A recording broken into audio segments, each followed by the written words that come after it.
सभी प्रभु प्रेमियों को प्यार भरा राधे राधे, प्यार भरा जय श्री सीताराम।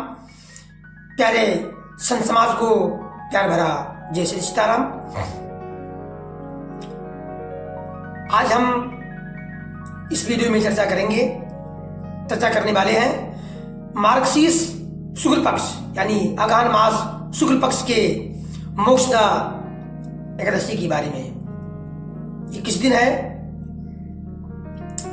इसका पारण क्या है और कथा, इसकी बड़ कथा क्या है और बड़ कथा सुनने से क्या होता है। तो ये 11 दिसंबर 2024 दिन बुधवार को मोक्षदा एकादशी का व्रत है। चूंकि ये 10 दिसंबर भोर में 3:45 बजे के आसपास मोक्षदा एकादशी की तिथि आरंभ हो रही है और 11 दिसंबर 2024 दिन बुधवार को मध्यरात्रि के आसपास समाप्त हो रही है। अर्थात 11 दिसंबर को भोर में आरंभ हो रही है 3:45 बजे के आसपास और 11 दिसंबर को ही मध्यरात्रि के आसपास समाप्त हो रही है। तो गृहस्थजन वैष्णवजन सबका व्रत 11 दिसंबर को बुधवार को है, क्योंकि उदय तिथि के अनुसार 11 दिसंबर दिन बुधवार को मोक्षदा एकादशी आ रही है।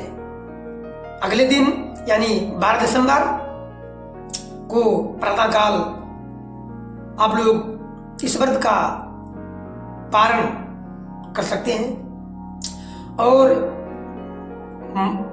मार्गशीर्ष शुक्ल पक्ष मोक्षदा एकादशी के दिन भगवान श्री कृष्ण अर्जुन को गीता का उपदेश दिए थे और ये उपदेश कहां था? युद्ध भूमि में था। भगवान श्री कृष्ण अर्जुन को गीता का उपदेश महाभारत के युद्ध भूमि में दिए थे। गीता का उपदेश इसीलिए आज के दिन मोक्षदा एकादशी के दिन यानी 11 दिसंबर 2024 दिन बुधवार को गीता जयंती भी मनाई जाएगी। आप सभी को गीता जयंती की हार्दिक शुभकामनाएं एवं बधाई, क्योंकि इस पृथ्वी पर मार्गशीर्ष शुक्ल पक्ष एकादशी के दिन भगवान श्री कृष्ण के मुखार बिंदु से गीता का ज्ञान प्रकट हुआ था। गीता का ज्ञान हमारी इस पृथ्वी पर मृतलोक में प्रकट हुआ था, आया था। इस दिन भी श्रीमद् भागवत गीता का पाठ करने से अक्षय पुण्य की प्राप्ति होती है, अक्षय ज्ञान की प्राप्ति होती है। आज के दिन गीता का पाठ करना बहुत शुभ माना गया है, क्योंकि मोक्षदा एकादशी के दिन गीता का पाठ करने से भगवान की भक्ति प्राप्त होती है, उनकी कृपा प्राप्त होती है, उनके आशीर्वाद से आध्यात्मिक ज्ञान प्राप्त होता है। तो आप सभी लोगों से निवेदन है कि आज के दिन मोक्षदा एकादशी के दिन गीता का पाठ अवश्य करें। जितना आप कर सके उतना ही पर्याप्त है। आइए अब भगवान श्री कृष्ण जिस प्रकार महाराज युधिष्ठिर को मोक्षदा एकादशी की व्रत कथा बताए हैं वो श्रवण करते हैं। पूरी वीडियो में बने रहिए। प्रेम से बोलिए वृंदावन बिहारी लाल की जय, कृष्ण कन्हैया की जय। प्यारे भक्तों, प्रभु प्रेमियों, जितने भी हमारे प्रभु प्रेमी हैं, जितने भी प्रभु प्रेमी हैं, उन सबको प्यार भरा राधे राधे। आज हम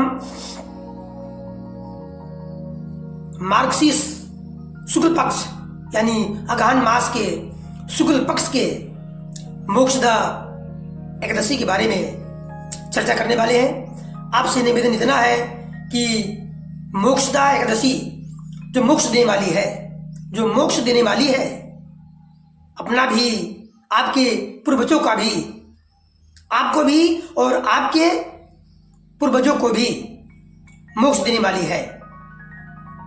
ये मार्गशीर्ष शुक्ल पक्ष मोक्षदा एकादशी। तो वीडियो पूरा देखिए। इसकी व्रत कथा क्या है, क्योंकि व्रत कथा सुनने से ही मोक्षदा एकादशी के व्रत कथा को मात्र सुनने से ही प्रभु प्रसन्न होते हैं और व्रत का पूरा फल भी मिल जाता है। इसलिए आपसे निवेदन है कि व्रत को पूरा सुने, व्रत कथा को पूरा सुने, क्योंकि ये प्रभु की चर्चा है, हरि कथा है, प्रभु का गुणगान है।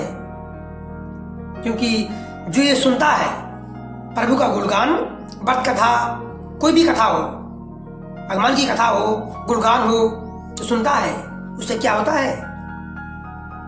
चौथी भगत मम गुण गण करें कपट तजगान। प्रभु की 9 भक्ति में से चौथी भक्ति है प्रभु का गुणगान सुनना, गायन करना, पढ़ना, बोलना। तो इस व्रत कथा का पूरा लाभ लेने के लिए आपसे निवेदन है कि पूरी कथा अवश्य सुने। ओम नमो भगवते वासुदेवाय। वैसे आप सभी को पता ही है कि पूरे ब्रह्मांड में जितने व्रत उपवास हैं उन सब में एकादशी का व्रत सर्वश्रेष्ठ है, पवित्र है और ये हरितोषक व्रत है। भगवान को शीघ्र ही प्रसन्न कराने वाला व्रत है। तो आप सभी से निवेदन है कि माह में 2 बार एकादशी पड़ता है, आप लोग इसे अवश्य रखें। सुनते हैं इसकी कथा क्या है। महाराज युधिष्ठिर ने कहा कि हे भगवान, हे मधुसूदन, आप तीनों लोगों के स्वामी, सबको सुख देने वाले और जगत के पति हैं, जगत के पिता भी हैं और जगत के पति भी हैं। मैं आपको नमस्कार करता हूं। हे मधुसूदन, आप सबके हितैषी हैं, अतः मेरे संशय को दूर कर मुझे बताइए कि मार्गशीर्ष यानी अगहन एकादशी का नाम क्या है, उसकी व्रत कथा क्या है।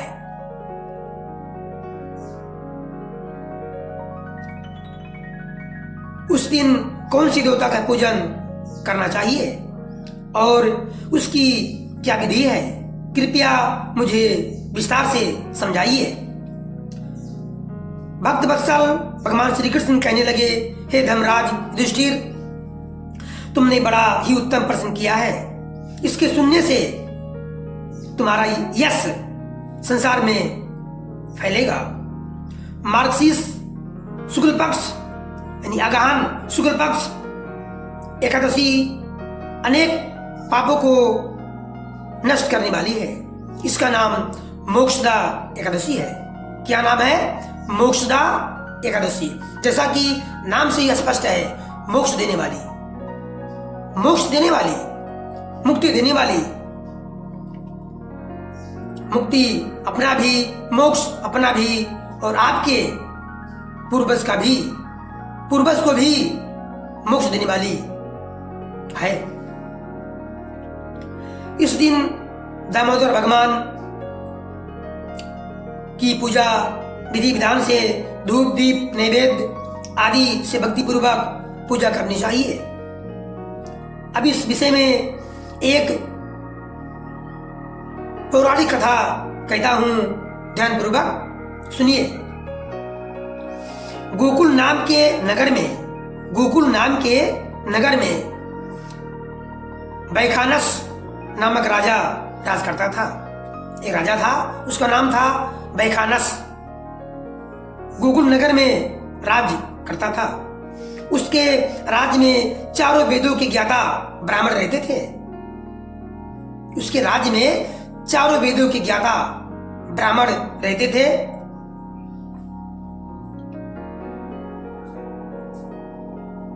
वह राजा अपनी प्रजा का पुत्रवत पालन करता था। एक बार रात्रि में राजा ने एक स्वप्न देखा कि उसके पिता नरक में है। उसे बड़ा आश्चर्य हुआ। वह प्रातः काल विद्वान ब्राह्मणों के पास गया और अपना स्वप्न सुनाया। उसने कहा, मैंने अपने पिता को नरक में कष्ट उठाते देखा है। उन्होंने मुझसे कहा है कि हे पुत्र, मैं नरक में पड़ा हूं, यहां से तुम मुझे मुक्ति कराओ। जब से मैंने ये वचन सुने हैं तब से मैं बहुत बेचैन हूं, परेशान हूं। चित्त में बड़ी अशांति हो रही है। मुझे इस राज्य धन, पुत्र, स्त्री, हाथी, घोड़े आदि में कुछ भी सुख प्रतीत नहीं होता है। क्या करूं मैं? राजा ने कहा, हे ब्राह्मण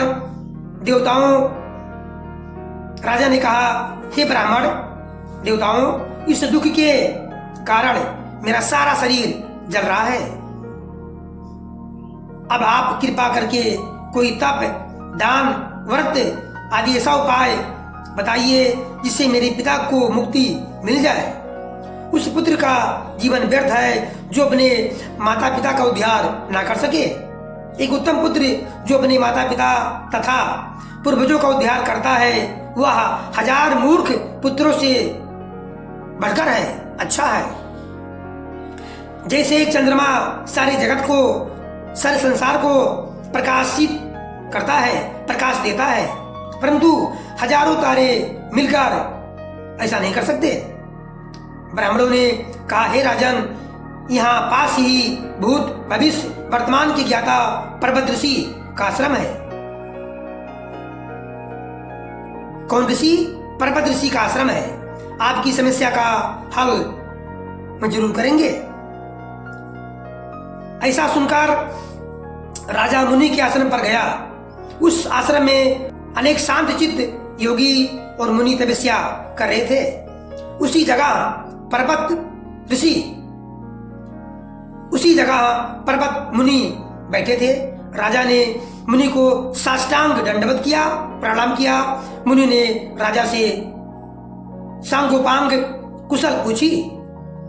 राजा ने कहा कि हे महाराज, आपकी कृपा से मेरे राज्य में सब कुशल है, लेकिन अकस्मात मेरे चित्त में अत्यंत अशांति होने लगी है। ऐसा सुनकर पर्वत मुनि ने आंखें बंद की और भूत विचारने लगे। फिर बोले, हे राजन, मैंने योग बल से तुम्हारे पिता के कुकर्मों को जान लिया है। उन्होंने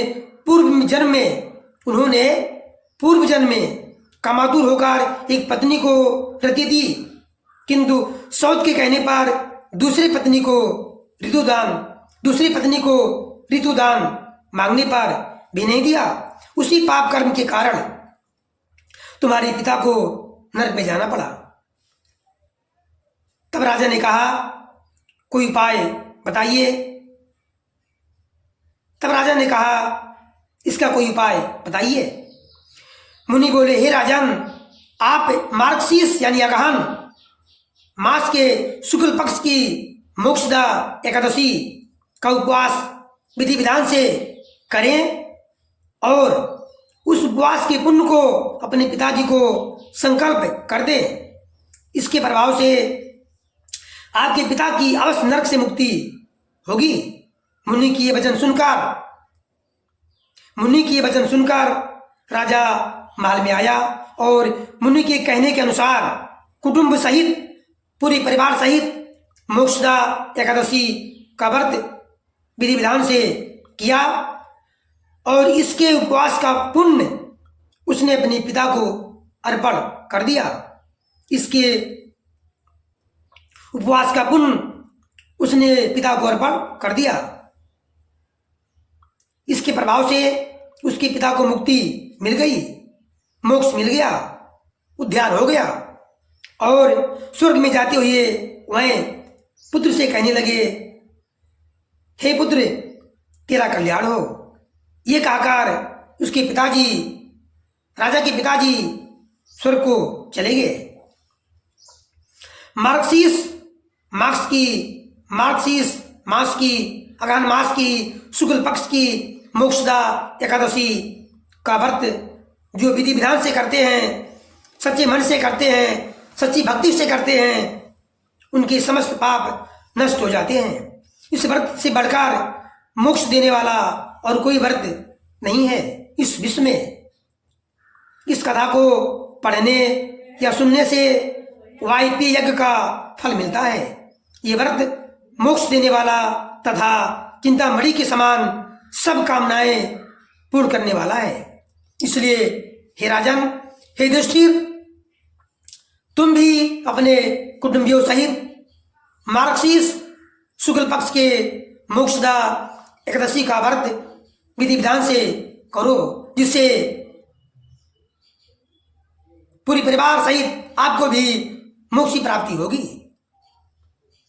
मुझे उम्मीद है आप सभी को ये व्रत कथा, मोक्षदा एकादशी व्रत कथा अवश्य अच्छा लगा होगा। ओम नमो भगवते वासुदेवाय। सभी का दिन शुभ हो। भगवान माधव, भगवान केशव सब पर अपनी कृपा दृष्टि बनाए रखें। वो अपनी भक्ति, ममता भक्ति सबको प्रदान करें। इन्हीं सब शुभ कामनाओं के साथ सभी को हार्दिक बधाई। ये चैनल पर नए हैं तो सब्सक्राइब अवश्य कर लीजिए। लाइक कमेंट में राधे राधे, जय श्री सीताराम अवश्य लिखे। धन्यवाद।